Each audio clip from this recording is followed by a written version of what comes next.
días a todos. La idea, bueno, voy a pasar rápido porque como adelantó Álvaro, tengo que presentar dos estudios, dos resultados, no solo los que hizo el estudio que hizo la Universidad Católica, sino también el que hizo la UDELAR, que va a intentar resolver algunas de las dudas que se comentaron y bueno, y vamos a plantear el tema de forma bastante realista también, ¿no? Pero antes quiero agradecer, por supuesto, a INAC por la confianza en la Universidad Católica y en el resto de las universidades, Conrado, presidente, por supuesto a Álvaro también, que nos acompañó en todo el proceso. Así que bueno, sin más, vamos a ir empezando. Ahí, primero, cuando hablamos de CPTPP, decían recién que se habla poco de esto. Se habla demasiado poco, porque esta es una película que empezó hace mucho tiempo y que Uruguay no la está viendo. ¿Tá? Perdón, pero recién ahora que está avanzando un poco más con China o que está avanzando, que solicitó formalmente ingresar al CPTPP, tenemos la entrada, pero yo creo que todavía no estamos ni viendo la película. No quiero ser, voy a ser un poco menos optimista en algunos temas, pero realista, que entiendo que es como se llama hoy la propuesta. Pero esto es algo que comenzó hace mucho tiempo. La discusión de apertura al mundo con elevados estándares empezó a discutir con la APEC, que de repente muchos de ustedes no saben ni de qué se trata. Es un foro de cooperación de Asia-Pacífico que se creó en el 89. Ahí empezó a darse pasos donde la integración económica no era solo aranceles. Entonces que el integrarse es normas, no solo aranceles. Después aparece el famoso P4, que es el llamado Acuerdo Transpacífico, que es el antecedente directo del TPP. ¿Sí? En el medio está la Alianza del Pacífico, que la Alianza del Pacífico es un proceso de integración latinoamericano que tiene algunos componentes de este nuevo escenario internacional de acuerdos. El TPP aparece liderado por Estados Unidos, ¿se acuerdan?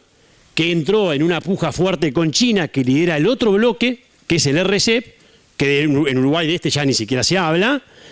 Y ahí empezó una competencia entre Estados Unidos y China. Que bueno, por un error garrafal de Trump de retirarse del TPP, terminó China liderando el RCEP y Estados Unidos no liderando el TPP, que era lo que se imaginaba, el gran megabloque que le competía con este.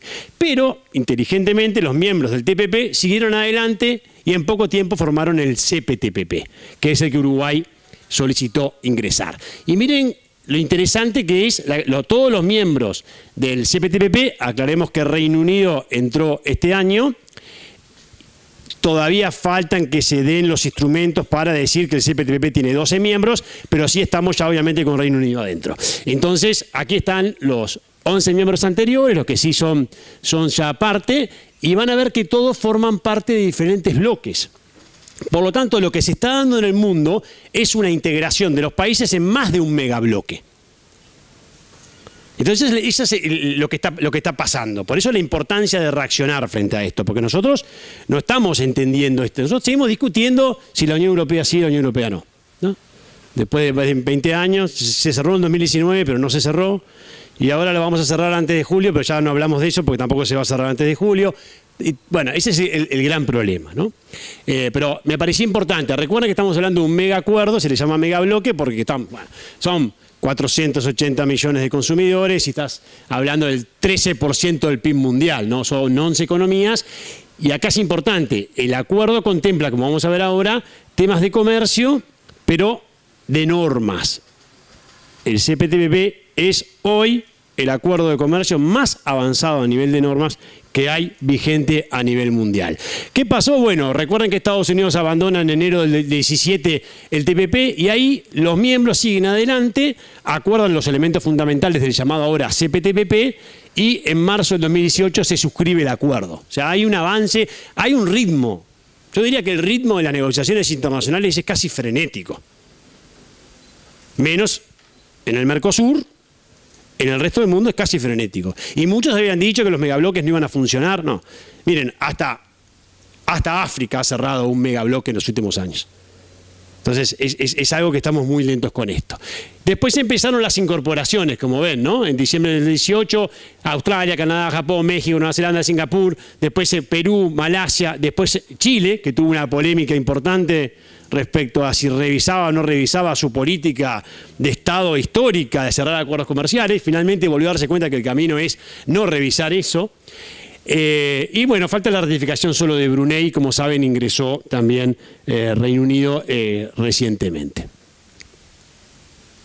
Bueno, los temas negociados, acá están, por supuesto que el estudio está publicado en la página web de INAC y también en la de la UCU, imagino que también en la página de la UEM, no sé en la UDELAR, pero está disponible. Entonces la idea acá es ir rápido para que cualquier duda puedan profundizar leyendo el estudio. Pero el CPTPP incorpora lo negociado en el TPP, cambió 20 medidas sobre propiedad intelectual. O sea, el CPTPP no tiene en propiedad intelectual la ambición que tenía el TPP en algunos de sus puntos. Después, obviamente, el CPTPP, de todas formas, por más que es menos ambicioso que el TPP, estamos hablando del acuerdo más profundo a nivel de normas que existe hoy a nivel mundial. ¿Por qué? Porque supera lo que tenés en OMC y supera, en el caso de Uruguay, lo que tenés en el Mercosur y lo que tenés en tus tratados bilaterales. Por lo tanto, ¿Uruguay puede ingresar mañana al CPTPP? Definitivamente no, si no hace los deberes. ¿Puede hacer los deberes? Sí, pero debe hacerlos. Entonces, hay que hacer muchos deberes. O sea, no es que nosotros hoy ya estamos acá. No estamos ahí. ¿Estamos en condiciones de poder estar? Sí, pero con mucho trabajo interno. ¿Por qué? Porque nosotros tenemos la decisión de estar en el Mercosur. Eso se tomó una decisión en la década del 90 que nos compromete hasta el día de hoy. Y en el Mercosur no se negoció en su agenda interna con la profundidad que todos hubiéramos esperado.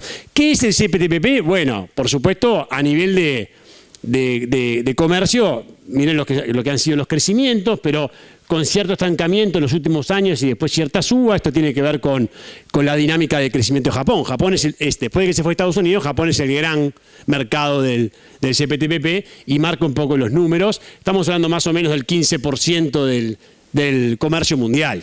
Obviamente es un gran megabloque, por más que hay una caída en los porcentajes de participación. ¿Por qué? Porque si uno mira en términos económicos y comerciales, no son necesariamente los países más dinámicos del planeta. Quitando Vietnam, sabemos que Japón no se caracteriza por tener un dinamismo económico muy fuerte. Entonces ahí, además de que tienen problemas poblacionales, ¿no? Entonces por eso baja, porque otros crecen más, como otros países del sudeste asiático, el caso de la India y el caso de China. Esa es la razón por la cual pierde un poco de participación. Los mercados que están creciendo más son esos, ¿no? De hecho, en el 2023 se prevé que solo India y China van a superar el 5 y pico, casi 6% de crecimiento, ¿no? No podemos no dejar de hablar de estos países porque, por supuesto, una de cada 3 personas que están en el mundo están en esos 2 países, ¿no? Pero bueno, acá hay un dinamismo interesante. Sigo. ¿Qué pasa con esto? ¿Qué pasa con los aranceles? Esta es una gráfica que lo que indica es cuánto bajaron los aranceles de los miembros del CPTPP en relación con el mundo. Quiere decir que el CPTPP ha tenido una dinámica de que en el 96 tenía un 8% de arancel promedio, hoy está por cerca del 2% de arancel promedio. Y el mundo está más o menos por cerca del 5%. El Mercosur es el doble de eso. Entonces, ¿cuál es la mala noticia de nuestro país? Que estamos en un bloque que su arancel es el doble de la media internacional. Y es bastante más del doble de la media del CPTPP. Cuando miramos los miembros del CPTPP, en el estudio no estaba Reino Unido porque estos estudios se terminaron el año pasado y como decía, falta algunos aspectos de formalización, vemos que ellos todos negocian siempre con algún miembro del CPTPP, que son los que están en rojo. Entonces hay un vínculo fuerte entre ellos.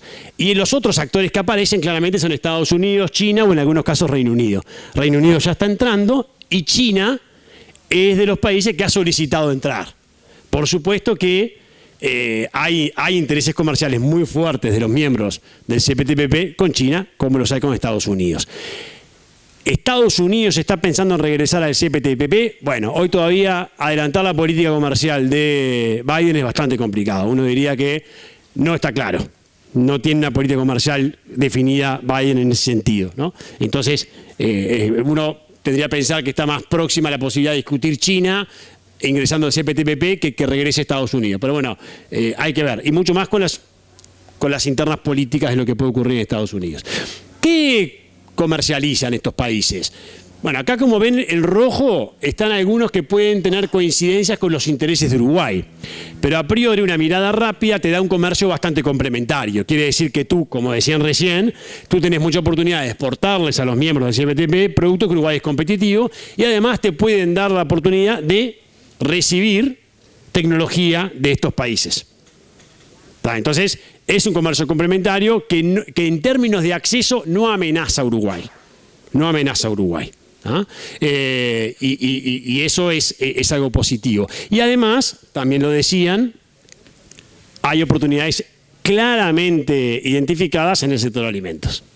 O sea, es un mercado que, por supuesto, tiene allí oportunidades muy definidas. Bueno, vamos ahora a ver qué pasa, cómo hace Uruguay para entrar, porque esa es la idea del estudio. La comisión, primero, ¿hay una autoridad en el CPTPP? Sí, hay una autoridad, es la Comisión de Asociación Transpacífica. Es una comisión que se reunió ya varias veces, que define muchas otras cosas, pero que, entre otros temas, se encarga de evaluar el ingreso de nuevos miembros. Entonces, eso es lo primero, hay que saber que sí hay una autoridad en el CPTPP. Y después acá es un resumen medio rápido, estos hay que leer los tratados, es un poco complejo, pero intentar explicar cómo es el procedimiento para ingresar. ¿Es fácil, no es fácil, está claro, no está claro? Primero, se recomienda, ¿qué dicen los tratados? Se recomiendan las comunicaciones informales con todos los miembros. Antes de solicitar formalmente el ingreso, que recuerden que fue lo que hizo Bustillo en Nueva Zelanda, hay que tener contactos con todos los miembros. ¿Uruguay los tuvo? Parece ser que sí, los tuvo. Entonces, después, notificación formal acá en Nueva Zelanda. ¿Se concretó? Se concretó. ¿Qué pasa después de eso? La comisión, que es la que les conté anteriormente, analiza si el Estado está apto para iniciar el proceso de adhesión y será pública esta decisión. ¿Quiénes deciden esto? Los miembros del CPTPP. Por consenso. Todos tienen que estar de acuerdo en que Uruguay está apto para ingresar al CPTPP. ¿Esto pasó con alguno de los países que están esperando en cola para entrar? No pasó con ninguno. Con el único que pasó en su momento fue con Reino Unido. Entonces, hoy Uruguay, ese es el mail que decía Álvaro de salida, digamos, todavía no vino nada. Se recomienda a la vez, esta es otra cosa que creo que por acá lo decían, se recomienda a la vez que en paralelo vos tenés que estar haciendo contactos. O sea, en paralelo que vos presentaste la adhesión, tenés que estar moviéndote, haciendo lobby de forma constante con todos los miembros. No es que espero a que definan. Hago lobby para ver si soy apto o no soy apto. Después, si se considera que el país interesado está en condiciones de ingresar, se crea un grupo de adhesión, que es lo que se creó para el Reino Unido. Ese grupo de adhesión es el que está conformado por representantes de todos los miembros y es el que empieza a negociar. Es un tratado de adhesión, quiere decir que vos no negociás nada, sí negociás algo. Pero en el gran porcentaje de las normas tenés que aceptar lo que ellos ya aprobaron. Pero no quiere decir que tú no puedas tener diferencias y que puedas negociar con los miembros. Y es lo que se hace una vez que se crea este grupo, que ahí tenés que presentar, en 30 días tenés que presentar las ofertas de acceso, inversiones, servicios. O sea, Uruguay tiene que presentar todas las ofertas. Pero antes Uruguay tiene que decir, este es mi nivel de normas, y voy a hacer esto para poder cumplir. Les cuento que Reino Unido cuando presentó este es mi nivel de normas, el grupo de adhesión le dijo, tú hoy no calificás para entrar al CPTPP. Reino Unido. Lo que ocurre es que en 2 años Reino Unido logró llevar adelante todos los cambios necesarios para eso. El grupo debe aprobar un informe final por consenso de que se aprueba que el Estado realmente cumplió con esos estándares. Y después la aprobación, el grupo lo aprueba, ese informe lo aprueba por consenso, y después la comisión tiene que aprobar por consenso que acepta el miembro. El presidente de la comisión informará la decisión final del país interesado, que es lo que se hizo recientemente con Reino Unido. Y después la economía solicitante tendrá 6 meses para depositar el instrumento, 60 días después es miembro pleno. ¿Ok? Esto está muy resumido. Es bastante más complejo, pero tengo que correr, Pero es esto. ¿Está claro el procedimiento? Sí, está claro. ¿Es pan comido, si me permiten el término? No, no es tan fácil, pero está muy claro el procedimiento. ¿Quiénes están compitiendo? China, Taiwán, Ecuador, Costa Rica ya están antes que nosotros en la cola. Y Uruguay. El caso de Corea del Sur es interesante. Corea del Sur hizo algo distinto. Corea del Sur no presentó formalmente en Nueva Zelanda su interés, sino que hizo fue, acordó un consenso interno y está trabajando internamente haciendo los cambios necesarios para después ir a presentarse.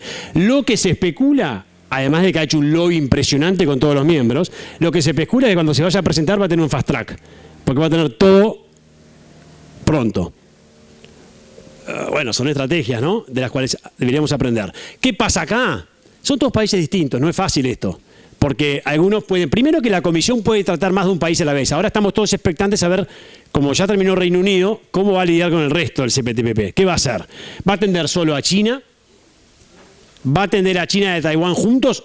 Imposible desde el punto de vista geopolítico. Va a decir, elimino China y Taiwán porque entre ellos geopolíticamente no me conviene en este momento. Voy con Ecuador, voy con Costa Rica, meto a Ecuador, Costa Rica juntos, o meto a alguno de estos con Uruguay juntos, podría ser cualquier cosa. No sabemos. Tiene el margen legal para hacerlo. No sabemos qué es lo que puede llegar a ocurrir. ¿Ok? ¿Vamos bien? Reino Unido ingresó. ¿Qué pasó con Reino Unido? 1 de febrero del 2021 se creó, en la cuarta reunión de la comisión se crea el grupo de trabajo se abrió, empezaron a discutir, hicieron las ofertas y llegamos a un acuerdo. O sea, Reino Unido, ¿qué nos demuestra? Nos demuestra que esto tiene un proceso, que es un proceso que se cumple, que es un proceso que está claro. O sea, todo lo que dicen los tratados se cumplió en el caso de Reino Unido. Ahora, ¿Reino Unido es Uruguay? No, pero de todas formas tenemos la referencia en lo que ha ocurrido. Reino Unido hoy ya está, terminó, bueno, el 99% de las mercancías exportadas podrán acogerse al régimen de cero aranceles, ¿no? En el caso de Reino Unido fue un poquito más complicado también porque el hecho del Brexit y de la continuidad de algunos compromisos con la Unión Europea le generó problema en la negociación, y eso lo dicen los documentos que hemos accedido y que muy amablemente nos ha ido pasando la embajada. Eso es muy rápido, porque no los quiero aburrir. ¿Qué pasó con cómo es el proceso de adhesión? ¿Qué pasa con el trato nacional y el acceso al mercado? Bueno, primero, hay una gran heterogeneidad en las estructuras arancelarias de los miembros del CPTPP. Hay países súper abiertos, Singapur, y países súper cerrados, Japón, que son muy complejos desde el punto de vista de la liberalización, ¿no? Después, en el caso, bueno, y acá lo que se hizo, se elaboró esta base de datos. Marcel Bayán lo que hizo fue, trabajó las trayectorias de liberalización e identificó cómo es la estructura arancelaria y qué podemos prever en cada uno de los países en términos de apertura o no para Uruguay. Bueno, ¿qué pasa con Uruguay acá? Bueno, Uruguay en esto de acceso al mercado no tiene tantas dificultades en términos de restricciones cuantitativas, nuestros aranceles son fundamentalmente ad valorem. O sea, ¿está en condiciones Uruguay de presentar en acceso a mercado una oferta ambiciosa? Sí. Acá no entramos en la discusión de si se puede o no se puede, Mercosur, no. Lamentablemente, aunque sea el CPTPP, lo del Mercosur sigue siendo un problema.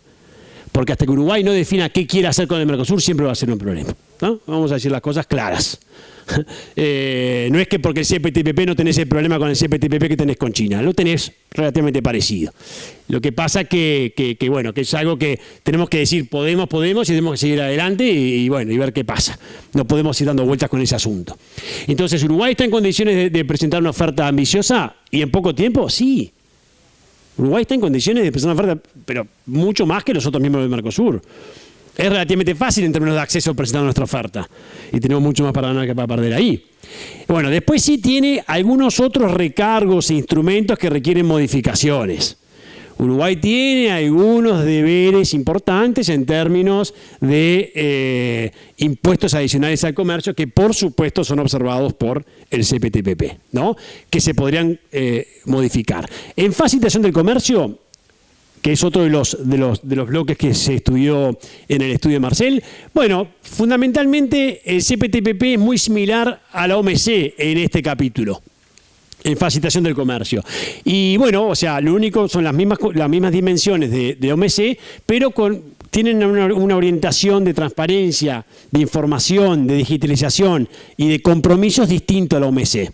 La OMC es más voluntario, el acuerdo de facilitación del comercio. En el caso del CPTPP pasa a ser obligatorio. ¿Qué quiere decir obligatorio? Sujeto a reclamo. ¿Está? Entonces, ojo con eso. ¿Uruguay ha avanzado en facilitación del comercio en los últimos tiempos? Tenemos la suerte de que sí. Estamos avanzando en ventanilla única, estamos avanzando en el operador económico autorizado, tenemos ciertos avances. Ahora, hay algunos deberes para hacer que ahora se los voy a contar. Vieron que ya en acceso no tanto, pero en algunos temas de normas, ya en estos capítulos también se identifican deberes.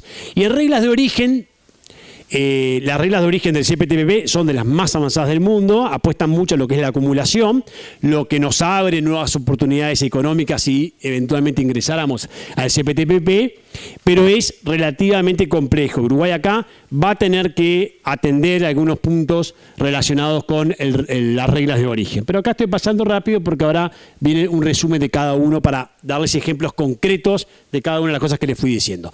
Por ejemplo, en trato nacional y acceso. Un ejemplo, tasa consular. Hay algunos temas del LATU. Quiere decir que hay una serie de tasas y una serie de impuestos que que el CPTPP no va a autorizar.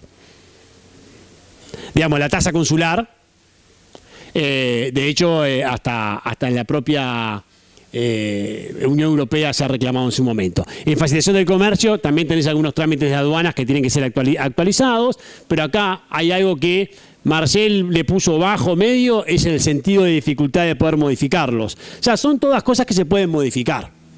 O sea, no hay nada acá insalvable en lo que tiene que ver con el trato nacional, la facilitación del comercio y reglas de origen, que insisto, son solo los 3 capítulos del acuerdo que se analizaron en este caso. No hay nada insalvable. La autocertificación ya de cierta forma fue aceptada en la Unión Europea. Recuerdan que en un modelo en paralelo, certificación por entidades versus autocertificación, ahí ya estaría encaminado. Y bueno, ahí hay algunos cuantos deberes que hay que hacer. Después, la estructura arancelaria. ¿Qué vemos acá? Lo que el estudio, porque no sé si ven ese cuadro, es medio complejo, pero lo que el estudio identifica es que hay una complejidad fuerte en el caso de Canadá, Japón versus el resto. Quiere decir, lo de Canadá, lo positivo, porque recuerden, nosotros porque hablamos mucho de Malasia, Vietnam y Japón, porque en realidad con el resto de los países o tenemos acuerdo o lo estamos negociando. De hecho, yo creo que el único acuerdo importante, bueno, con Singapur el Mercosur ya cerró un acuerdo, lo cerró hace 6-7 meses, pero todavía el Mercosur, a los tiempos del Mercosur, está esperando 7 meses para firmarlo, no se firmó ni siquiera, vamos a ver si se firma en algún momento, pero el acuerdo con Canadá sí desde el 2018 que se está negociando, se paralizó por la pandemia y ahora se reanudan las negociaciones. Es razonable pensar que el acuerdo Mercosur-Canadá, se va a cerrar. Entonces, ¿qué te queda? Te queda Malasia, Vietnam y Japón. No es poca cosa. Y a eso agregale ahora Reino Unido. Entonces, lo que analiza el estudio es qué nivel de complejidad y de apertura tenés en cada uno. Primero, libre comercio, miren los porcentajes. O sea, tú ya tenés de ingresar al CPTPP niveles altísimos de libre comercio con estas economías, ¿no? En términos porcentuales, siempre analizando por líneas arancelarias. ¿Y esto de grado de bilateralismo qué quiere decir? Lo que ellos no regionalizaron entre sus 11 miembros, lo que hicieron diferente con cada uno de los miembros. Entonces ahí aparece el caso de Canadá y el caso de Japón, como 2 países complicados a la hora de negociar. Entonces, el CPTPP va a generar probablemente una negociación casi bilateral Uruguay-Japón, si quisiéramos ingresar. ¿Se entiende? Porque tienen un nivel de bilateralidad a la hora de negociar muy fuerte. Por eso, ojo con decir, no se negocia el CPTPP, se renegocia el CPTPP porque tiene un elevadísimo grado de bilateralidad en algunos de los mercados más importantes. ¿Sí? Y bueno, por supuesto estamos hablando de mercados de aperturas muy amplias.